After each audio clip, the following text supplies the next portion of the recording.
I am really excited to welcome Kaleigh Theriault to the show. Close to 10 years at NielsenIQ, and the last 5 years focused specifically on beverage alcohol. Kaleigh blends analytics with storytelling to bring consumer insights to life. Our three key takeaways for this episode, then, and what we're excited to talk to you about are first, how moderation is shaping not just how much we drink, but also what we drink and how we drink. Consumers aren't necessarily abandoning alcohol, but they are becoming more intentional in their choices. Second, we're going to talk about the evolution of premiumization with tighter wallets, many consumers still trading up, talking about authenticity, craftsmanship, value-driven branding that really makes premium products worth the splurge. And then third, the economic pressure that is pushing people to prioritize. So we've got inflation in this country, financial anxiety. They're not stopping purchases, but they are changing the calculus. Welcome to Masterclass U.S. Wine Market with me, Barbara Fitzgerald. In this show, we'll break down the complexities of selling wine in the U.S. by discussing the relevant issues of today with experts from around the globe. Each episode serves up three key insights to help elevate your winery's presence in the U.S. market. So grab a pen and paper and let's pave the way for your success in the U.S. Hi, everyone, and welcome to Masterclass U.S. Wine Market. Today, I am really excited to welcome Kaleigh Theriault to the show. Close to 10 years at NielsenIQ, and the last 5 years focused specifically on beverage alcohol. Kaleigh blends analytics with storytelling to bring consumer insights to life. From industry trends to client strategy, she's been a driving force in shaping NIQ's BevAlc strategy and tactics. So thank you so much, Kaleigh, for being here. Welcome. Thank you, Barbara. Excited to be here. Wonderful. So before we dive into our discussion today, Kaleigh, can you tell us a little bit more about your background and how you came to work in the wine business or the BevAlc business? Yeah, if we go back to the beginning of my career at NielsenIQ, as you mentioned, 10 years, it will be in November. So really exciting. But I started out working on the broader CPG side, got really good experience in that analytics space. And then it was January of 2020 when they opened up a role opportunity for me to join the beverage alcohol vertical that we have here at NielsenIQ. And ever since then, it's been a lot of fun, but obviously so much change has happened in these past 5 to 6 years. I would say just as much as what had happened like the 20 years previous to COVID. So a lot that we can look at. And I typically look across beer, wine, spirits, RTDs, the growing non-alc space as well. So excited to talk a little bit more specifically about the wine stuff today. You must have been so excited coming into wine in 2020, like, whoa, what a growing industry this is. Yes, yes. In January at that. And then from there, it was just weekly reporting on out. And the numbers were great. Everybody was having a good time at home. And that really we'll get into it, has really changed the way that people consume in today's day. As much as we want to ignore all of those at-home days, I think it's a big influence on what we see in the trend. Yeah, absolutely. Well, being that, who in our industry doesn't love to talk about data, look at the numbers and tell the story behind them. So you are our resident expert here to do that, Kaleigh. Thank you so much for joining us. Our three key takeaways for this episode, then, and what we're excited to talk to you about are first, how moderation is shaping not just how much we drink, but also what we drink and how we drink. So consumers aren't necessarily abandoning alcohol, but they are becoming more intentional in their choices. Second, we're going to talk about the evolution of premiumization. So with tighter wallets, even still, many consumers still trading up, talking about authenticity, craftsmanship, value-driven branding that really makes premium products worth the splurge. And then third, the economic pressure that is pushing people to prioritize. So we've got inflation in this country, financial anxiety. They're not stopping purchases, but they are changing the calculus. All right, let's start by setting the scene a little bit, Kaleigh, talking some of big picture things. What is the most significant, or what are, I should say, the most significant trends you're seeing in U.S. wine sales right now, especially as we head into this key Q4 O&D period? Yeah, the wine industry, as everybody probably knows, has been struggling for the past couple of years, especially post-COVID timeframe. And we know that the broader industry here in the US has a little bit of a supply and demand thing happening where there's an oversupply and things like that. But from the retail sales perspective, we've unfortunately been seeing declines across the total wine industry for quite some time. And while there are pockets of opportunity, overall, the way that consumers, that casual wine consumers, the way that they're approaching the wine aisle and the wine industry is a little bit different than what we've seen in the past. I think a lot of the big difference there is driven by the fact that we're not just speaking to like a wine drinker or a wine consumer anymore, but we're actually speaking to a total beverage alcohol consumer. So one big impact that we've seen on the industry is what's happening in this ready to drink category where we've got malt-based and spirited-based items and seltzers and a lot of fun things that are easy in a can to consume. And those are really overlapping with some wine occasions that we once saw. And so that's really impacting the trends that we're seeing in, total wine. And then if we break it down a little bit between red and white, I feel like there's always this trend of which one is ruling, supreme over time. And right now we really are seeing the white wine side of the business have, lesser declines, I would say, not necessarily growth, but lesser declines. And it's really, that sweeter and lighter profile that some consumers are looking for that sort of match up to what we see trending well within that ready to drink space too, that sessionable type occasion, as well as what's happening with the popularity of the spritz. So a lot of Yes. things happening, a lot of different impacts. And then there's more consumer things we can dive into as well. Yeah. And quick question. Good to know that, white isn't feeling maybe a pinch as much as red. What about like rosé and sparkling categories? Yeah, unfortunately, rosé is sort of leaning more in towards the red wine trends, not really getting a lot of that sweeter, consumer profile looking to purchase or anything like that. I think rosé had its moment a few years ago, and so it's starting to come back down from that popular time frame, that really peak, I would call it. It's sort of Mm. leveling Yeah. out in its trend. And on the sparkling side, we actually see interesting trends where overall sparkling is doing okay, but a lot of some declines are coming on the French champagne side. Whereas what we're seeing with Prosecco is actually showing some positive growth. And that again is driven by that spritz occasion that many consumers that are looking for something refreshing and cocktail like are leaning into and making at home. And we know Prosecco is the perfect bubbly to put into something like a spritz too.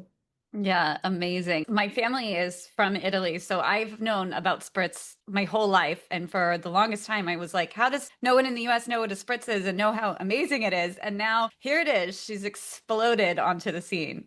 It's here. It's here and it's popular, I especially love in it. bars and restaurants, especially during those summer months. It's a Yes. really cooling drink to have.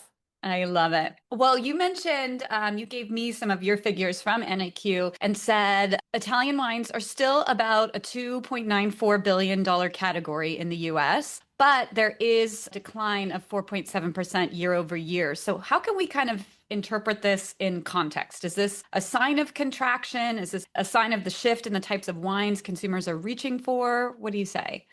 I think it's a combination of a couple of things. And the first might be the types of wines that consumers are leaning towards, as well as some of the idea around local wines too. And so I think a lot of consumers within the United States are leaning a little bit more towards domestically made products. They might be leaning a little bit more towards local wineries. And we know that the regions have really expanded beyond just something like Napa and Sonoma and the Central Coast and things like that. And they're really broadening out into other states. And I live in Michigan. I know there's a number of local wineries that I have the ability to lean into as well. And so I think some consumers are leaning a little bit more into the local side of things, especially as tariffs start to, slowly impact pricing that consumers are seeing at the shelf. So I think that's one piece of it for sure. I think the secondary piece of that is just the education that needs to continue to happen with consumers in the US. I think there's two types of wine consumers here. There's ones that are definitely your core wine drinker. They're very well versed in varietals and the taste and the understanding of really how a lot of these products are made. And then there's that casual wine consumer, or even just somebody that might shop the wine aisle, but doesn't really drink a lot of wine. And they might be buying for gifting or for hosting a party. And they're going to lean in towards items and products that have really clear labeling, transparency in what it's communicating. Maybe there's a little bit more of a focus on different trends in organic or natural wines that are popping up in that space. And they also might be purchasing just based upon price point or even varietals that they know and can understand. And I think sometimes international varietals are a little bit tougher for an American consumer to like interpret. So that may be part of, the trend that we're seeing where Italian wines just aren't faring as well as some of the wines produced domestically here. Yeah. And I would assume that it's probably too soon to have real data on impacts of tariffs that, at the shelf level. Yeah, we're Yeah. trying to track those to see it trickling in, but it does take some time for those impacts to take place. And what's happened across a lot of beer, wine, and spirits brands is that they've really, and retailers even, have held back pushing that tariff impact onto the consumers at the shelf. And in many cases, what we end up seeing is price points may push up a bit in the wine industry. So something that was around a $20 bottle might be up to a $25 bottle, but we're still seeing the retailer make that, advertising push to still keep the price on, on certain occasions to promote it below that $20 price point. Okay, that's good to know.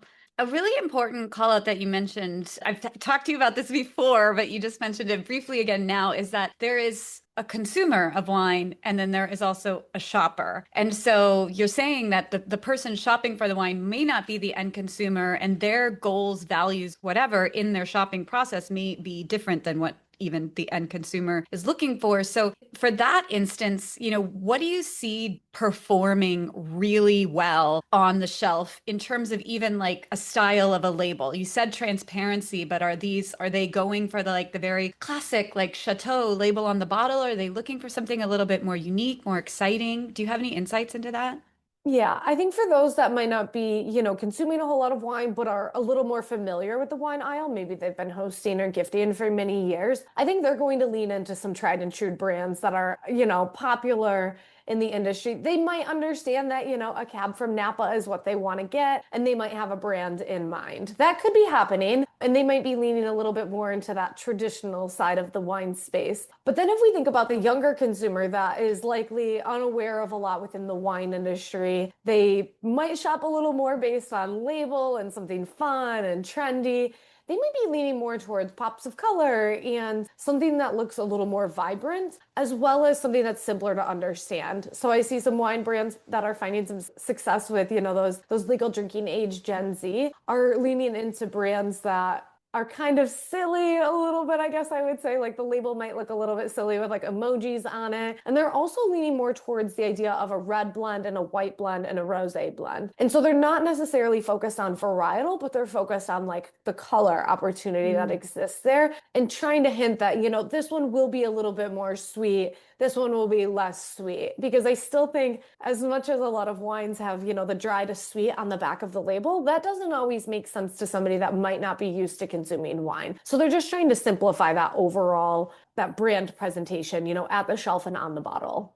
Yeah, really interesting. And a great little tidbit of advice for somebody that's looking to connect with Gen Z is maybe, a less serious label isn't any less sincere, right? So maybe Right. think about that for reaching those younger Yeah. audiences. Something that they Well, can connect to. And they might not always be able to connect to, the cursive on the bottle and those very yeah. elegant looking labels. They might connect more with the fun and exciting type labels. Yeah. Well, let's shift now to talk about our first takeaway, the moderation and changing consumer behavior. So you've noted that moderation is changing how we drink and not just how much we drink. So you've talked a little bit about the change in preference of color, but any other changes showing up in the wine category? And do you think Italian producers are adapting fast enough to these changes? Yeah, I think the biggest thing with moderation is that it looks different for every consumer. One person might be moderating for health and wellness reasons. Another consumer might be moderating for, cost savings, and we'll get to the economic stuff there. Another consumer might actually be moderating because of premiumization. And so I think that's one thing, is that it's a really individualized concept, but trying to pull it all together, we do see this trend of non-alcohol beer, wine, and spirits all really finding success right now. And beer has taken off for the past, several years, definitely the largest segment there. But where we're seeing some smaller success start to come through, especially over the latest years within the non-alcohol wine space. And I think if anybody tried a non-alcohol wine 4 or 5 years ago, you probably dumbed out most of the bottle because it wasn't necessarily, hitting the flavor in the way that the consumer was expecting. But now if you try some of these non-alcohol wines, they actually have really good flavor, a good taste profile, and the expectation is being met for the consumer. And that really comes from like the amount of investment in technology advances that many producers have made when it comes to that non-alcohol space. But that really allows somebody to have a brand that they really love in an alcohol world. And now those same brands are making a non-alcohol variant. So I think that is one of the biggest things we've seen over the last year is really popular brands also getting into the non-alc space, just in case somebody is, cutting out that midweek, wind down occasion with their glass of wine. They're still able to have that ritual, but without having to consume the alcohol. Would you say then that the brands that you see the most successful with non-alcoholic wines are really those that already have a strong presence with an alcoholic brand? I think that could help lead to longer term success. I would say it's really too soon to say whether Yeah. that's the way to go or whether a new brand to market is the way to go. Because if we look at the beer world, which is a little more established, we've seen that you can find success in already branded item going non-alc as well as a new brand going into non-alc. And so I really think it's ensuring you're communicating with the consumer and also really hitting that taste right and that flavor profile in the right way. And sometimes bigger brands have a better ability to do that just because of size of investment. But I do think that there's this really, really good opportunity for all wine brands to, test it out and see what your consumers like. And maybe it's just having that in the tasting room so that people, will visit your tasting room and have an option other than an alcohol version. But it could also be bringing it to market in the bottle, retail space as well. And specifically for Italian wine producers, I think it's something to take note of. And if it does make sense from, a cost perspective and you're able to produce a wine that tastes really good, you're going to be able to find success here within the US with that consumer too, because now is a moment when a lot of people are really open to trying those products. They're seeking them out at shelf, and retailers have definitely taken note in dedicating a lot of shelf space to all sorts of non-alcohol options. Interesting. Yeah. And so you gave me some figures earlier. You said that there is 8% growth in non-alcoholic Italian wine specifically, right? Hmm. I mean, it's very small, but it is promising. It's And small. what, Yep. yeah, but a beacon of hope. So what types of consumers are gravitating towards these options and maybe what formats or positioning are working best for them?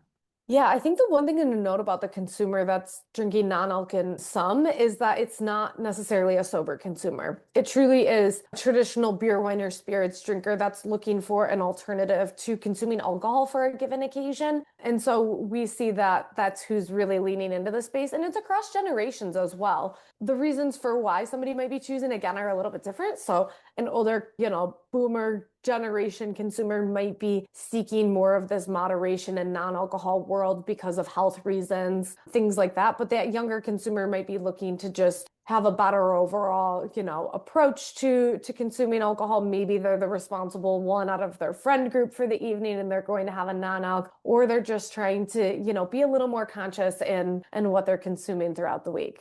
And then let's talk also a little bit about occasionality, which we talk a lot about in the wine world. And hopefully we're seeing a shift in occasionality for other beverages, like you mentioned RTD. But are there some new rituals or use cases emerging for wine that you see?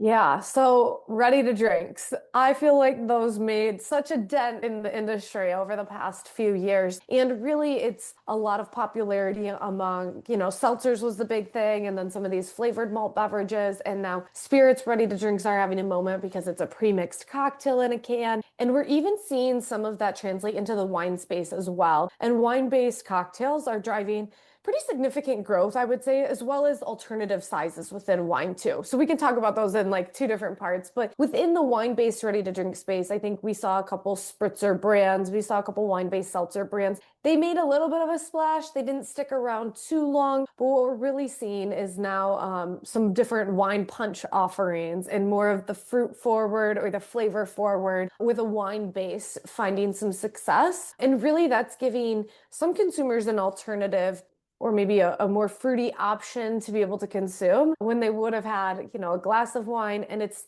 in a smaller format and it's easy and ready to drink for them. I do sometimes think like canned wine sort of fits in this space with ready to drinks, but the canned wine size proposition for consumers is a little bit like people don't understand the size math there of Mm. how much is truly in a can of wine compared to a bottle of wine. In most cases, it's like more, just as a half bottle of wine, I believe, but it feels a little bit different. So that's something that the consumer's been trying to overcome when it comes to like a price point of a can of wine versus, a canned cocktail or something. And then the other thing I think we could talk about a little bit is like what's happening within the sizes of wine. And we see some of those smaller alternatives, a 187, it might be sold in a 4-pack, or it might just be sold individually. We're seeing that size drive some growth in the industry too. And that could be because somebody is looking to just make a single spritz for themselves and they want that smaller bottle rather than purchasing, a full 750. It could be that they just want to have more of that pre-portioned size Mm. available. But I think what RTDs and the smaller sizes is telling us is that there may be an opportunity for certain brands to launch in a half size bottle. And I think some of those conversations have occurred. I need to dive into the data a little bit deeper and understand, could that really fit with the consumer? But I hear more and more that, a couple at home or somebody with their friend, if it's two people, might open up a bottle and they don't want to consume the whole bottle of wine. They're looking for, more of, a glass each, and that's more of that half bottle size. So I think there might be an opportunity there to further connect with consumers, as well as the fact that we start to see prices, on the rise. It allows for, a lower entry point or a lower trial size for some of these more premium wines, so that, somebody's not first experiencing a wine and having to pay $30, $40, but rather they're paying half of that. And that, price justification works for them when they're just trialing a new brand. Yeah. Can I ask a question back to specifically the wine RTDs? The Mhm. success of the brands that you're seeing at the moment, which you said isn't that much, but are they actually marketing themselves as wine based, or is it just like an RTD that's fun? Like Beatbox, for example, like they don't really Yep. I mean, it is wine, but they're not like drink this wine-based beverage. Yes. I think there's a couple brands that we could name there. Beatbox, Buzzballs is another one. We even see some canned cocktails that are actually a wine based, but they're a cosmopolitan or an espresso martini, but they're actually wine based. And most of them are not positioning themselves as having that wine base. And the consumer isn't necessarily making that connection from it being wine back into the wine world. Hmm. Again, it probably goes back to the fact that the brands aren't recognizable as wine brands, though, either. Spirits might be having a little more success with spirits RTDs because a lot of the canned cocktail brands actually have a brand that's tied back into the wine world. And so I think it's something for wine suppliers, both domestically and internationally, to take a look at and try to understand if there is a play to say, hey, we actually have this wine-based cocktail. It has an Italian wine base Mm. in it, and you're getting that heritage and family story out of it, but it's maybe a little more of a sessionable item. Maybe it's a little more flavorful than a traditional wine. But I don't think we've seen many brands try to dip into that space, full on to find that success quite yet. Yeah. Well, good opportunity for someone to get out there and really innovate. Definitely. And I know that there are sometimes, hurdles when it comes to being able to put wine in a can and, the shelf life of that and how it really translates into the flavor for the consumer. But maybe it's thinking a little bit outside the box. And again, just adding something a little bit more into it, making it more like that cocktail occasion, single serve offering, easy to drink, kind of like a no rules wine. Yeah, yeah.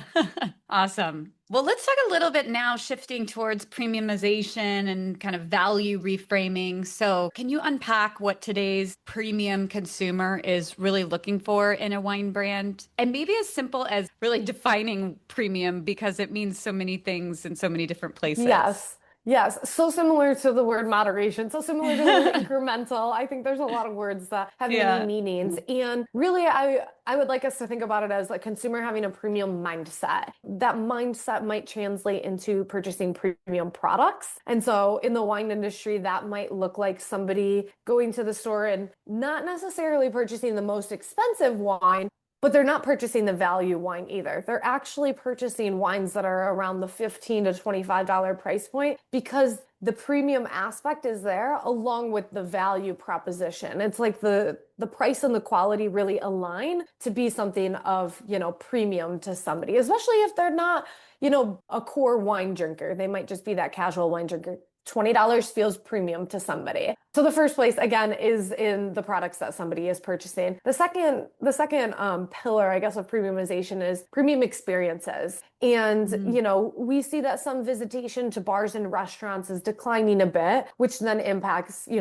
alcohol sales and wine sales specifically. And we actually see that fine dining, where wine is, really a key part of that fine dining experience, are struggling the most still since post-COVID. And a lot of closures have continued to happen in that space. But luxury and premium experiences are still thriving. People are still traveling. They like to have a premium experience if they're at a hotel bar, for example, or if they are, in a city where they wouldn't normally be, they might lean a little bit more into that premium mindset of things. And then we see things, other types of premium experiences like experiential bars, something like a pickleball place or a putt shack, things like that are popular for consumers going out, especially among that younger demographic. So when they're going out for a drinking occasion, they're not only thinking about what they're going to drink, but what activity they're going to do alongside of it. And with that comes premium products. And there's the ability to, have a little bit better of offerings when in those places. And then the other part of premiumization does come through in the way that people are drinking. And we actually see that overwhelmingly. I think it's over 60, almost 70% of consumers actually prefer to drink 1 to 2 high quality drinks over 5 value drinks. So that premium mindset is still really reigning strong among a lot of consumers. But we do know there are a set of consumers that are faced with different economic conditions that might not be leaning towards that premium mindset as much as they once had. Yeah, I think that's a really important call out that you said previously about how younger generations really are thinking about the activity alongside the consumption of the beverage itself, because it gives wineries, brands ideas of new places to show up. Like, what is Exactly. exciting to these younger generations at the moment where maybe wine hasn't done the best job, excuse me, arriving there yet? And can you get yourself Yeah. there? Yeah, knowing that fine dining and some of those upscale classic dining locations might be facing some declines, where else could you find your product being placed that you never once thought about? Is it even something like a festival or, a sporting event where somebody might not have consumed wine in the past, but if you put it into a package that's easy to consume and tastes really good, somebody might lean towards that option when in those, different experiences. Yeah. Well, we talked already a little bit about Prosecco. It continues to grow at almost a full percent, even in this tougher economy. So, in terms of value reframing, what does this say about its place in consumers' minds? I mean, it used to be that Prosecco was kind of like, cheap and cheerful, but obviously now it means something maybe different or at least of greater benefit to them. And do you think Yeah. there are other particular wine categories that can learn from the success of Prosecco? Yeah, I think a lot of other wine segments, varietals can definitely learn from Prosecco. And we've talked about it a little bit, but Prosecco is really winning in that cocktail space. And consumers overwhelmingly are leaning towards flavor, with sometimes respecting that tradition of things too, though. And that's where Prosecco has really found its niche is, offering this classic cocktail that has existed, as you called out, for so many years in Italy, but bringing that influence into the United States and saying, hey, we have something that's going to taste really good. You might not normally like Prosecco, but it's very refreshing and also offers that flavor opportunity. I think, it's also done a really good job of being more of a gender neutral cocktail as well. Sometimes cocktails here in the US are perceived to be one gender or the other, leaning into a different demographic in that way. But it's really offered, an opportunity for every consumer to have something that tastes really good and have a wine base to it as well. So I think that there are opportunities to further explore what's popular in the cocktail world. Can you make some type of cosmopolitan-esque cocktail using a wine base instead and sort of positioning it as more of a sessionable item because sometimes those are all, cocktails are perceived as higher alcohol, things like that. The martini is also having its moment in many different forms, whether, I feel like I see people putting endless amounts of olives in them. So maybe there's a way to think outside the box a little bit and create a similar type experience. And one way we're seeing that come through is what's happening with like jalapenos within, I think, Sauvignon Blanc, Yeah. trying to position that a little bit different. And now we're seeing launches of like hot Sauvignon Blanc wines. And so it's just interesting to see that branch out a little bit further. And I've heard Psalms talk about it, and they're saying it actually makes sense when it comes to that side of the world and why those flavors pair so well together. So I think it's thinking a little bit outside the box from that traditional just pouring a glass of wine and making it more of an experience for that consumer. Yeah, I'm curious to know what your research shows. My, opinion is that, traditional wines, we'll say, can have really nuanced flavors that like you really do have to have a little bit of an understanding of the category to like pull out and fully appreciate. So by like unnuancing the flavors, by making something jalapeno Sauvignon Blanc, like you're really inviting people into the category in a way that feels less stressful. It feels like there are less barriers, and eventually you can convert them through this like enjoyable experience that they're going to have into a wine consumer that likes the more nuanced styles as well. Yeah, I think there's a ton of respect that the industry definitely deserves in the wine space. But to some consumers, we all, I think, can admit that it can be a bit rule-based or stuffy, whatever somebody wants to refer to it as. But wine can be fun. And I think it's positioning it in that way. I mean, I sometimes enjoy putting ice cubes in my wine. Don't come after me. But I think if somebody, I did see some marketing over this past summer about like enjoy the wine how you want it. If it is putting a couple of ice cubes in it because that starts to cool it down and make it more refreshing to have on the beach, do that for yourself. I do think though there's still continued education around sometimes people view, you have to have a red wine with red meat. That's just the way it has to be, but not realizing there's truly a bit more science and understanding behind that of the way it comes through and, your taste buds and things like that. And that's not always, apparent to somebody that might not be used to the wine industry. Yeah, So I think it's yeah. just more education too, and maybe a little more education at the shelf, which is something I definitely communicate with retailers for sure. Yeah, and communication at the shelf in terms of, I mean, you said you're communicating this with the retailers, so really more on the side of like POS, shelf talkers, end caps, things like that, or also better communication from the brands themselves and labeling or anything else that they attach to their bottle. Both. I would Both. say both. Yeah, one thing I will always talk about is just having transparency in your label. It's something we see consumers seeking across total store purchasing. They want to know what's in their products. And historically, the alcohol space has not been very transparent. And we're seeing RTDs a lot more transparency around calories and sugar and things like that. And I see that starting to creep into the wine world as well, beyond just, a little bit of the story and where the product may be from. So I think that's one thing that consumers really seek out, and they judge a lot by the label and they pick that bottle up, they look at the back. It gives them an indication of whether or not they want to go with that wine. But also retailers pushing certain brands on displays. We actually see younger consumers lean a little bit more into displays because they feel like that's a trusted brand if it's being shown in that way. And then I Yeah. do think, shelf talkers, having somebody in store that could help guide a shopper around the wine aisle is definitely important too. And we talked to liquor store retailers about that. And I think that's also why, these specialty wine shops find a lot of success too, because people enjoy the experience of shopping for wine, where sometimes in that traditional grocery space, it's a bit overwhelming with so many bottles Yeah. and a lot of, yellow promotional markers or something like that.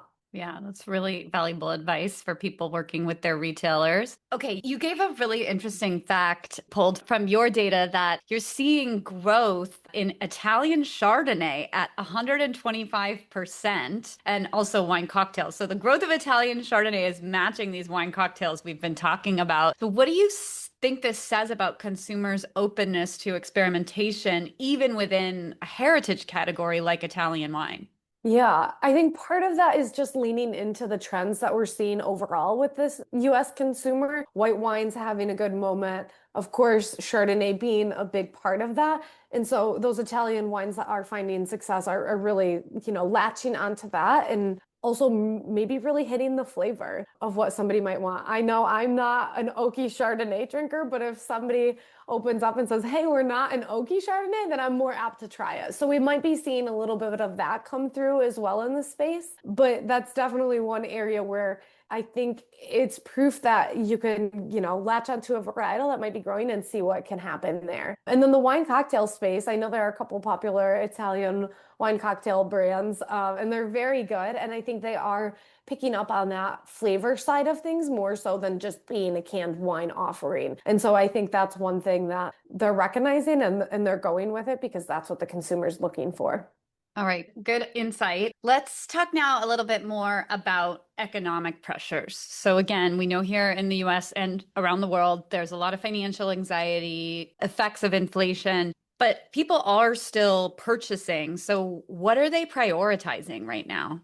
Yeah, the economic concerns that people are having is definitely something across the total store that they're faced with.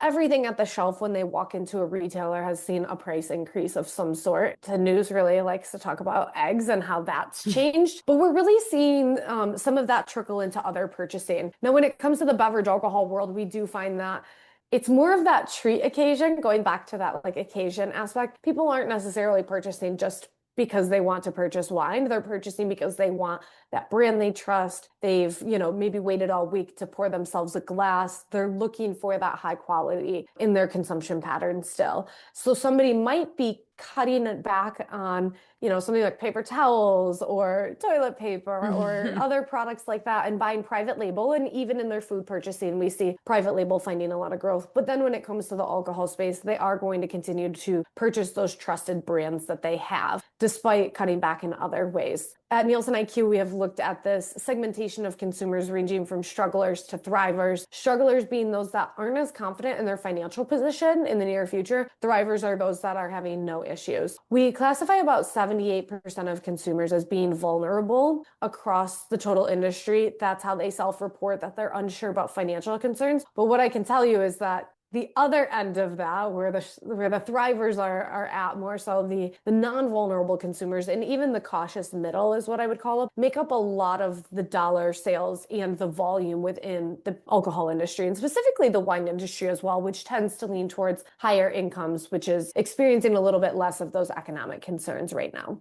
So you're saying that people are still really leaning into these products that maybe aren't essential products, but they feel rewarding to them. They're aligned with their lifestyle and their values. Definitely. That's one thing we hear from a lot of consumers and especially younger consumers that, supporting brands that are offer sustainability, social cause trends, things like that are, more important to them than saving a couple of dollars. In a lot of cases, they're going to still purchase those trusted brands, especially right now when a lot of brands are I'd say like under fire across the CPG industry. The true trustworthy brands are the ones that are going to survive. Those heritage brands, the ones that are really communicating a good brand story are going to really nail it with consumers and those core consumers specifically.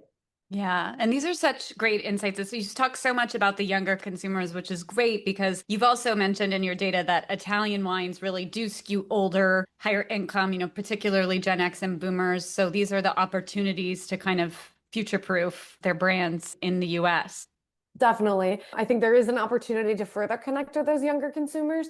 Unfortunately, all of the good tasting wines don't always make it here into the US, especially within that value space because of the cost of importing and such. And so I think trying to position wines in certain ways, maybe it is offering a smaller bottle to be at a more approachable price point for some of those younger generations might be the way to go. Maybe it's a ready to drink, maybe it's offering different varietals or being present in some of those experiential bars. I think that there's a lot of touch points with the consumer, but especially right now when just about every company in some way, every supplier is facing some sort of struggle and hardship with consumers right now. It's really focusing on who your core consumer is and ensuring you're connecting with them. And then thinking about that older consumer a little bit, I think a lot of older wine consumers have realized they have a lot of bottles in their wine cellars, and there's probably not enough time in the day to drink all of those. But I do feel like we hear a lot being talked about in consumers leaning into their back bar at home. If it's, filled with spirits bottles, or maybe it's dipping into the wine collection a little bit more and enjoying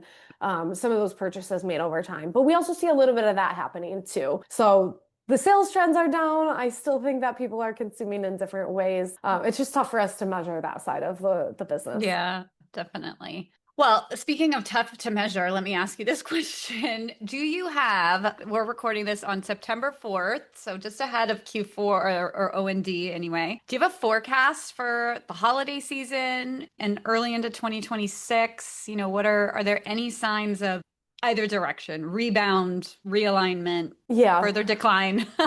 I think the biggest thing with the wine industry specifically is that we are, I would say, in the trough of the bottom end of things. The declines have sort of leveled out. They're not worsening. They haven't started to show, large signs of improvement quite yet, but I think if we can maintain that, leveling off of declines to the end of the year, that's a really positive for the industry. We do see that Q4, October, November, December is huge within wine and spirits, especially when it comes to the holiday season around Thanksgiving, Christmas, New Year's, Hanukkah, other celebrations, of course. But we see that being really a key moment and can make or break a lot of brands, especially in, more of those celebratory offerings, that sparkling wine side of the business. But I do think that ensuring that you're at the shelf, you're approachable to your consumer, and you're promoting where it makes sense and at a depth of promotion that the retailer can align to is really important in continuing to connect with your consumer. And then we know that gifting is also huge. It's a big thing here within the US, and people tend to want to gift a more premium item. So those that fall within that $20 to $30 price point, I really think are going to fare well through the end of the year, especially if retailers do use those to drive some traffic within the store, which we tend to see promoting more around that $20 price point. Yeah.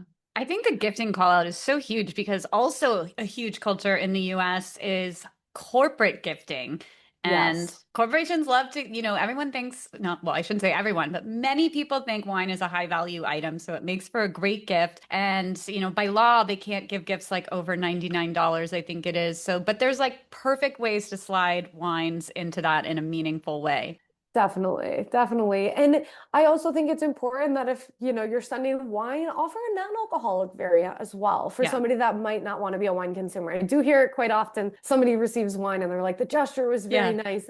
I don't drink alcohol. But I do think that including that in the gifting set of things is really important through the end of the year. In thinking about 2026, we haven't looked at too much forecasting in the industry yet, but I am excited to say we're working on, a total overall wine industry forecast. And so hopefully I have more to share with you all listening over the next couple of months, but more to come. And hopefully we can start to bring the industry back up to a place with younger consumers and get out of, that trough of declines. Yes. And Kaylee, you will be at Wine to Wine and Vinitaly USA, right?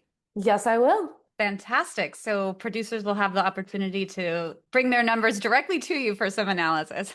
Yes, and I'll have some numbers on slides too, so we can Yeah, take a look at those great. for sure. Great, great. Well, we always like to wind down our show here, Masterclass US Wine Market, with a rapid fire quiz where we ask 3 questions to help our listeners just better understand the US market and specifically what we talked about today. So, just a quick answer if you can. But number one, what is your greatest tip for mastering the US wine market? I would say we talked about it a little bit. The difference and understanding the difference between the shopper and the consumer. Really understanding who's drinking that wine at the end of the day, but also making sure you're communicating in a way that you can interact with the shopper that's at the shelf. Because we talked about it, those aren't always the same person. Yes, I love that piece of advice. Okay, number two, what is something you would have told your younger professional self about selling wine in the US? I haven't necessarily sold wine here in the US, but I will say as a shopper, making sure those labels are super transparent is definitely key. I'm probably one of those people that doesn't necessarily understand dry versus sweet all the time and what's in the middle, but really, really connecting with somebody that, might just be shopping from a label perspective and might not be familiar with a lot of brands within the industry, ensuring you're communicating in a very clear way and using simple copy too, not overcomplicating the words and the verbiage and things like that.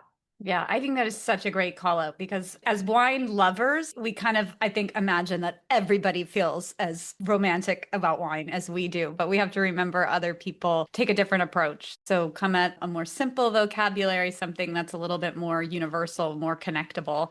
Okay, we move a lot in this industry. So our last question is, what is your favorite travel hack when doing market work or research?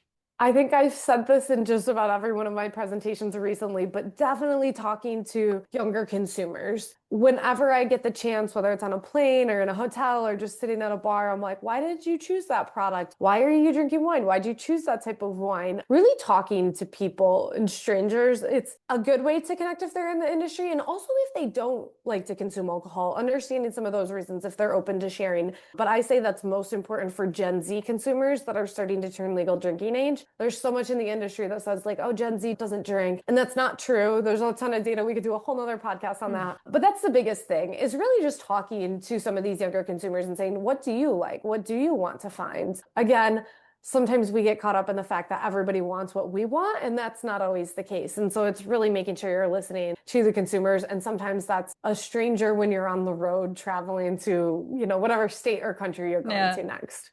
I love this. You heard it here first, that quantitative data analyst espousing the benefits of qualitative data. Yeah, we have to make the data make sense. And that comes through, what the consumers are saying, for sure. Yes. Oh, well, Kaleigh, thank you so much for your time. You've given me a lot of time. So thank you for joining us. How can our listeners connect with you? Yeah, I would say definitely give me a follow on LinkedIn. I love to share regular updates with the data. And that's one place to like, comment, message me, and happy to share some of the latest trends that we're seeing. Amazing. And hopefully we'll see you in Chicago. Yes, and see you all in Chicago. Yeah, excited for that one. Thank you again, Kaleigh. Take care, and I will see you in Chicago. Awesome. Thanks, Barbara. And that's a wrap for this episode of Masterclass US Wine Market. Thank you so much for joining us. If you enjoyed this episode and want to stay up to date with the latest industry trends, remember to like, follow, and share our podcast.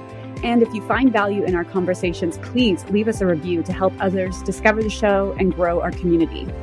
Stay tuned for new episodes every Monday. Until then, brindiamo il vostro successo!